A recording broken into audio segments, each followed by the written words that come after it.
All right, man, we're as live and alive as this is going to get. Unfortunately, I'm not going to be able to go back and change the screen here. So it's going to be what it is, boys and girls. Let's drop this link outside.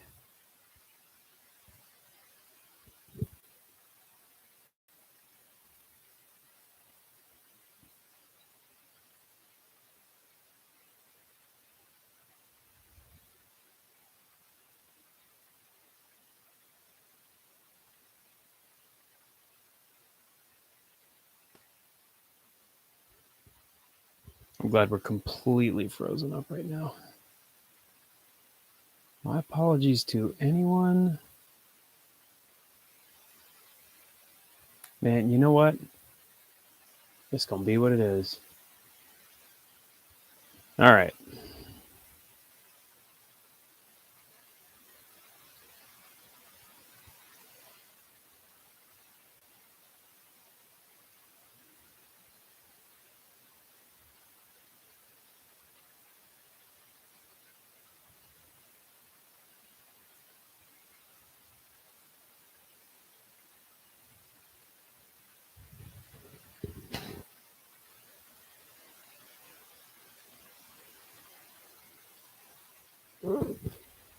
Man, a minute and 35 seconds I got to cut out of the beginning of this. This is going to be fun.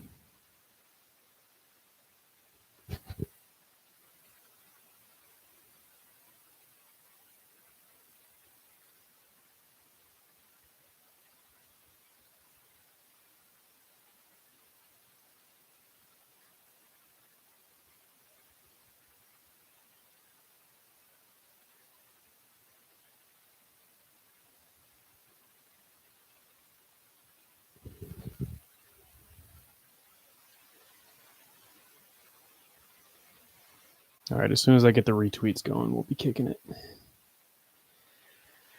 Okay.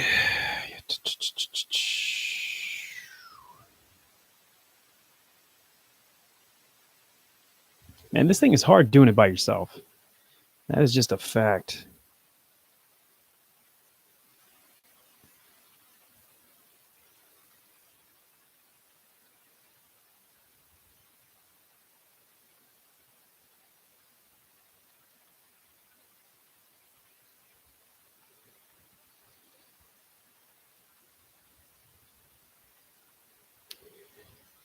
All right, I'm going to go ahead and start the podcast here.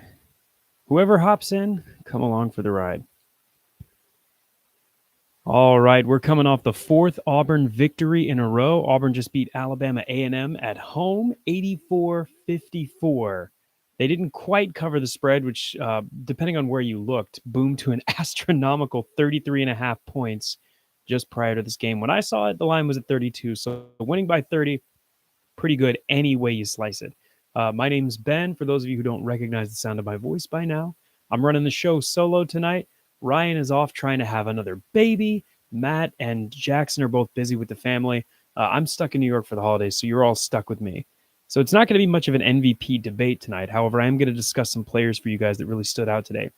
Matt's favorite, Jalen Williams, he stood out pretty quietly tonight, all things considered. He finished with 10 points on only 3 of 4 shooting from the field. So incredibly efficient, quiet 10 points, also had 6 rebounds. Jalen Williams was one of our better free throw shooters. He finished 3 of 4 from the free throw line. 5 of his 6 rebounds were defensive. He also finished with 3 steals and a block. The block party was back in a big way tonight. Auburn finished as a team with 6 blocks. As we go down the list here, Aiden Holloway, he cooled off a little bit. He finished 2 of 7 from 3, 3 of 9 from the floor, but he went 5 of 7 from the free throw line to finish with 13 points, going on with 2 assists, 1 rebound, and a personal foul, which, we don't really track the fouls that much. That was a big storyline for Auburn, at least for me coming into the game. Were they going to be able to control the amount of fouls they were committing? And the first half was absolutely textbook. With about 2 minutes to go, they only had 5 total team fouls. Now, they picked up a couple of ticky-tacks there near the end of the half, but that tends to happen as things are moving a little bit more quickly. Rounding out the MVP discussion, Janai Broome had another double-digit scoring performance. He finished with 10 points, 5 rebounds. But perhaps the story of the game before I get a little too far ahead of myself, was the starting lineup. Missing tonight from the starting lineup were Denver Jones and Janai Broom. In their place, Dylan Cardwell, of course, started at center. And our starting two guard tonight was Trey Donaldson. Honestly, I feel like he kind of thrived in that role. Trey Donaldson finished only 2 of 5 from the floor. He misses only 3-pointer, but he hit both of his free throws. He had 3 total rebounds, 3 total assists, and finished with 6 points. So not a stellar night, but you had to kind of watch the way that he moved defensively and move within the offense. It was a shakeup. I don't know if it's going to continue to hold over in the out of conference, but it was an interesting lineup to see to start the night out. And my personal vote for MVP, which is the only one that matters tonight, is Chaney Johnson. We finally saw the offensive explosion that if you heard Ryan Norman talking about him in the offseason, we've been dreaming of from our backup four. Chaney Johnson finished with 15 points tonight to lead Auburn's team and to lead all scorers. He was incredibly efficient, 6 of 8 from the floor. He did miss his only 3-pointer, but he hit 3 of 4 free throws from the line. He finished with 4 total rebounds, 2 steals, and 1 block. So not just an offensive performance. He really brought the energy defensively as well. I think one of the biggest things that helped him out was his ability to rotate within the offense. We saw him underneath the basket a fair amount tonight, playing some cleanup work, and he was rewarded with points. He was aggressive driving and cutting to the basket, and honestly, it was his best overall performance of the year. And in another game where we're once again seeing Auburn's balance and seeing Auburn's depth, I think his performance really stands out in this one. And so we want to go ahead and give him his roses while we can. Nobody else is here to vote. I don't see anybody else in the chat except for Jackson, who can't be here for the podcast, but he's here to pop into the chat. So I'm going to crown Chaney Johnson tonight's MVP. Now, as far as the rest of the team went, Dylan Cardwell looked pretty exceptional on the floor. He finished with 9 rebounds, 6 points, 1 block, 1 steal, and 2 assists. We really saw a lot of his continued development in his game tonight. He looked great defensively, but perhaps more importantly, he looked great offensively. And that was a huge question for us last year. What is going to happen when we go to our bench? We have this year a true 10 deep, it really feels like. We have 2 5-man units who have an identity, who can score, who can move the ball well, who can defend. And we're not going to find ourselves in situations where we're facing these long 5 and 6 and 7-minute stretches where we can't find a guy with a basket. My last shout out in terms of his performance was once again KD Johnson. And, you know, it feels like since I'm the KD slanderer on the podcast, it's incredibly difficult for me to admit this, but I may have been wrong about KD. He continues to look like one of the most athletic guys on our team. He had a monstrous cut-in dunk right down the middle of the lane with Chaney sealing the edge. You know, a 6-foot guy that could dunk the ball, you know he's an athlete. But he continues to look like just one of the fastest guys on the floor. Coming off the bench in what I believe is his 3rd year on Auburn's team, it's really incredible to see his attitude and his overall demeanor. You would think maybe some of the energy would fall off once he's no longer getting serious minutes, but it's kind of been the opposite. He has continued to be more and more of a spark plug for a team that really needs and relies on the energy that comes off the bench. He's not shooting us out of games. He hit a really fantastic 3-pointer early and took some that were maybe questionable, but they were also in rhythm, so I didn't hate it. He was 2 of 4 from the floor overall, so he's not shooting the ball a ton, but he continues to dish the ball really, really well. His passes are super hard, so even though they're good passes, a lot of times they're not resulting in buckets. Guys aren't ready or guys don't quite have the hands for it. But he finished with 2 rebounds, 2 assists, and yet another block. Now, this is something we missed talking about last week. KD Johnson led us in blocks in the finale of the Legends Classic. Now, he only had 2, but that still led the entire team. Now, tonight, he's technically tied for the team lead. It was a block party all around. We finished with 6 total blocks, 1 from KD Johnson, 1 from Chaney Johnson, 1 each from Dylan Cardwell, Jalen Williams, and Chris Moore. And perhaps most surprisingly, we got a block from Lior Berman. It was an incredible moment to end the half. Auburn had been on a 21-1 run, one of the most incredible runs that I've seen from this team in a very long time. And it looked like maybe they were going to get a last easy, clear layup, and out of nowhere, the Berminator comes in with the arm bar and absolutely rejected the shot. It was pretty incredible. Now, the rest of my stats for the game, it's hard to really form an impression about where this team is going when you finish the half up by almost 35 points. I'm going to go back here and take a look at the halftime score because this game was over by halftime. We were up. We covered the spread in the first half for sure. Let's take a look here at the team stats. Yeah, we absolutely obliterated them in almost every meaningful category. We shot nearly 50% from the floor. We hit twice as many three-pointers as they did. They were more efficient on their free throws. Once again, that continues to be an area that irks me as far as our team goes here, especially from some of the more important guys like Aiden Holloway. Aiden Holloway was missing free throws tonight. Lior Berman. I just finished praising Lior. Lior Berman missed both of his free throws tonight. Lior. That hurts the Auburn Jungle podcast. But we absolutely crushed him in rebounds. We finished with 48 rebounds to their 27. In the first half, we completely limited their offensive rebounds. We went 18 straight minutes without a turnover and limited them to 3 offensive rebounds. Now, granted, Alabama A&M was completely overmatched in this game, but that's still an incredible stat line for this team and what you expect them to do against overmatched competition. We only had 5 team fouls again in the first 18 minutes, 3 of which I have listed here were on KD. But that's not really surprising. He did have a block in the first half, and he led our team in blocks in the last game. So I think he was just being a little over-aggressive. We have Chaney continuing to find his offensive positioning. That continued all the way through the second half as well. Now, unfortunately, in the second half, we did have a 7-minute stretch without hitting a field goal. And that, to me, is why free throws are always so important, especially in games where you're up. If you want to hold on to the lead, the way that you do that is by hitting your free throws, because you're going to go on these long stretches where if you're hitting a bunch of shots in the first half, you're going to get colder. It's just the way the basketball goes. And being able to hit your free throws through these long droughts is going to be what helps us against much better competition. We had 1 turnover in all of the first half. That is winning basketball. That's Bruce Pro basketball, playing fast, running hard. But unfortunately, we started the second half with 3 on our first 3 plays. So you could really tell that this game kind of got away from us and guys weren't playing as hard, trying to avoid injury. I've got Jackson in the chat here. He wants to ask about the pregame notes. So I'm going to go back and scroll through our group chat here. Anytime we can't have guys be on the show, we try to get some pregame notes sent in so we can talk about the things that we were hoping for going into the game and sort of see how they planned out. Now, let's see. Jackson's pregame notes. We know we can outmuscle them. Can we hit shots? That's what translates in SEC play. It's hard to say. I think overall we hit 3-pointers at a pretty good clip, especially when we needed to. In the second half, they were what was open. Alabama A&M continued to play that 3-2 zone and leave the outside shots open. So it's hard to get a good read. I would say yes. I think we continue to shoot the ball well. Our overall 3-point percentage was down this game. We were down to 25% from 3. A lot of that was just yakking up shots after the game was out of hand. Number 2, can Denver continue his scoring within the offense? That's an interesting question. I also had this question. I listed him as our player to watch after his explosion in the championship game in Brooklyn. And, it's going to be hard to read. Some of this might have to do with his health. Some of this might just have to do with Bruce tinkering the lineup.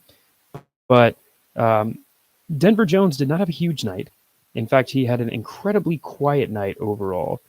He did hit 1 3-pointer, but he was 3 of 6 overall from the field. He continues to drive really well when his threes aren't going down, which is always nice to see. But he finished with 8 points, 2 rebounds, and a steal. So he continued to play good basketball all around, even if he's not contributing as much as he used to on the offensive end. And can Chad Baker-Mazara continue to trend up? Well, we saw some pretty amazing things from Chad Baker-Mazara in this game, and some parts of his game that we maybe hadn't seen yet. He was 1 of 4 from the floor, not great offensively. He did hit 3 of his 4 free throws, but he had 6 assists, including 4 in the first half. Chad Baker was continuing to help facilitate the offense, move through. He's doing really great work for us. So I'm going to say, yeah, I think he's continuing to trend up. We're seeing more new and exciting aspects of his game all the time. Matt's pregame notes. Can Auburn continue to make progress with a perimeter defense against a weaker opponent? Yes. We held Alabama A&M overall to 20% from the 3-point line and 33% overall from the field. That first half was absolutely suffocating. I think we definitely kept up our perimeter defense. Does Denver Jones look healthy after his minor injury last week? Tough question. I thought he looked great driving the ball. He didn't start this game. I don't know how much of that is just tweaking with the lineup and how much of that is actually needing to get him some rest. I'm going to see if I can find the minutes for us here, but I have no idea which website the guys get this from.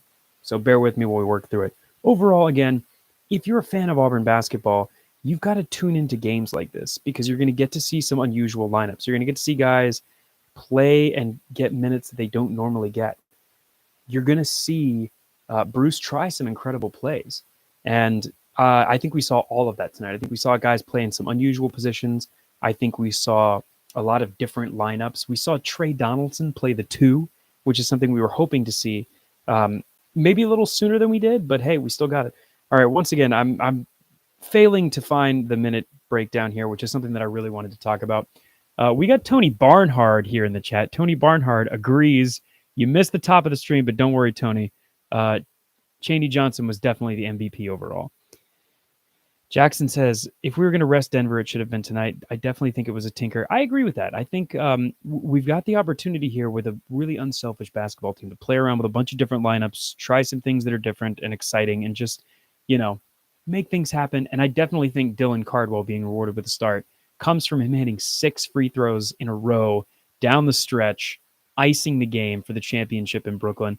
And, you play well. Bruce is going to reward your guys. Let me see if I can find anywhere else that wants to offer us a minute breakdown. I'm checking secsports.com. If you know a place, drop it in the chat. It's going to be helpful. All right, here we go. Now we got a minute breakdown. Let's see. Oh, they've got it for the Alabama A&M guys, but not for us. Perfect. All right. Oh, Jackson says he sent the minutes to my phone. Once again, he's not even on the podcast, but is he here? He's trying his best. Let's take a look here. Oh, should have known. Justin Ferguson with the numbers and the breakdowns here. So let's take a look at our overall minutes breakdown because last week we had 10 guys averaging over 10 minutes a game, which is incredible. And I believe, according to Matt, was leading the conference. Which brings me to another stat we should probably talk about. Assists. Auburn assisted on 10 of its first 11 baskets. They are absolutely distributing the ball at a top tier level. It's really incredible to watch our ball movement, especially compared to last year. Some of that has got to be helped by the fact that we have just better overall shooters. Even at 30 or 33%, that's still leaps and bounds above where we were, especially in the middle of the pack last year. So Chris Moore finished with 23 minutes. Aiden Holloway, 22. Wow, Chris Moore actually led us in minutes tonight. What are the odds of that? Aiden Holloway finished with 22 minutes. Trey Donaldson and Janai Broom both had 21. And Chad Baker-Mazara had 20. So even though we had a little bit of a different starting lineup, Chaney Johnson, 17. Dylan Cardwell, 17. Denver Jones, 17. So overall, everything was spread pretty well. Katie Johnson finished with the fewest minutes of our usual 10. He only played 12. And Trey Donaldson, with 21 minutes as well, starting from that 2 position and then also still playing his typical backup point. So we got to see some unusual lineups tonight. We got to see some unusual minutes. Ryan's popped into the chat to be mad about how we once again did not cover. There's something to be said for that. Good teams win, great teams cover. And that's probably the next step for us to really evolve as a team and as a program. When we play these smaller games, resisting the temptation to play down to the level of our competition. Alabama A&M was overmatched, but I think they were pretty excited for this game. It's an in-state rivalry. It's a chance to play in Neville Arena against your big in-state team that's gone to the Final Four. And their players were definitely excited. They were resharing our graphic before the game started. I think they were pretty excited to get in there and play this game. So not taking our foot off the gas and finishing games hard is going to be a huge step for this program. Now, I don't want to shy away from a 30-point win. A 30-point win is incredible. Did we cover the full Vegas spread? Almost, not quite. But that's going to be when you know that we've really crossed another threshold. When we're not just beating teams, but we're absolutely beating them into the ground. Tony Barnhard wants to pop in and remind us that KD Johnson had the 7th dunk of his career.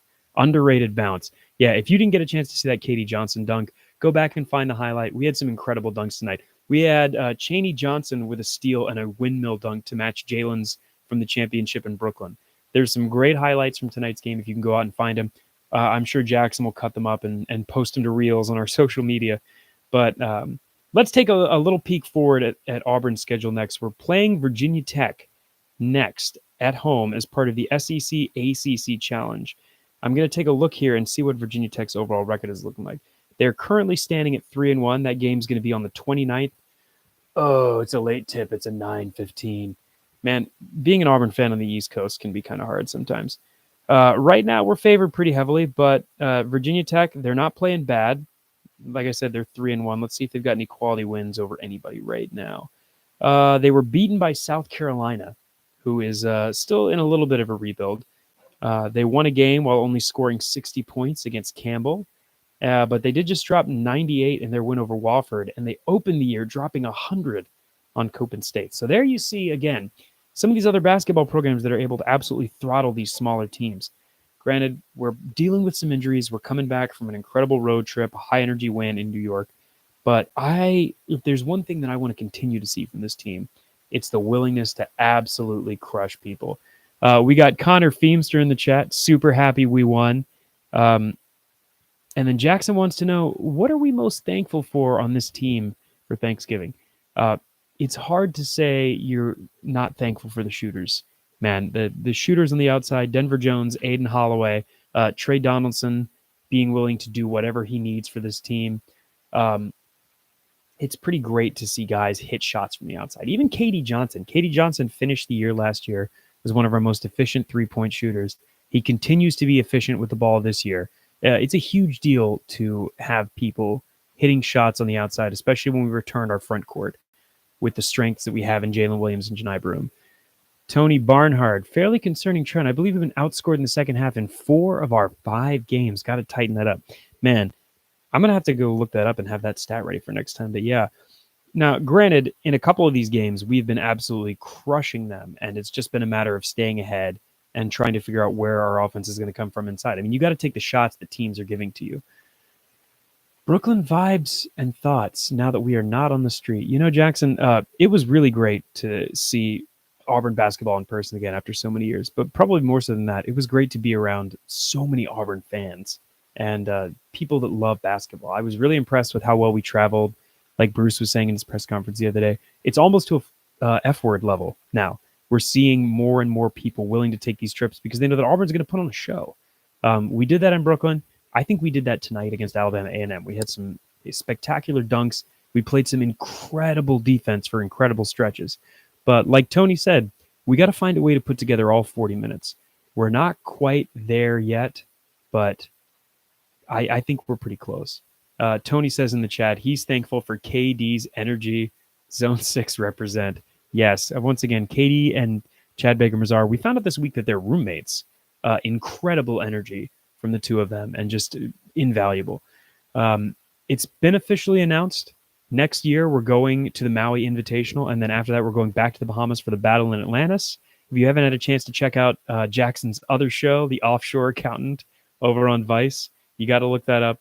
He's continuing to do amazing coverage, not just on basketball, but on all things international, all things finance. And yeah, Connor brings up a great point. Right now, it's cheaper to go to away games in the SEC than it is to get tickets at Neville. It's cheaper for me to go see us when we come to Brooklyn, which is going to be one of the spots for the first 2 rounds of the NCAA tournament. So selfishly, I hope we come back here. We're probably going to go to Charlotte or somewhere like that. But guys, thanks for joining us tonight. We're looking forward to the next game, and we'll see you on the 29th. War Eagle, everybody.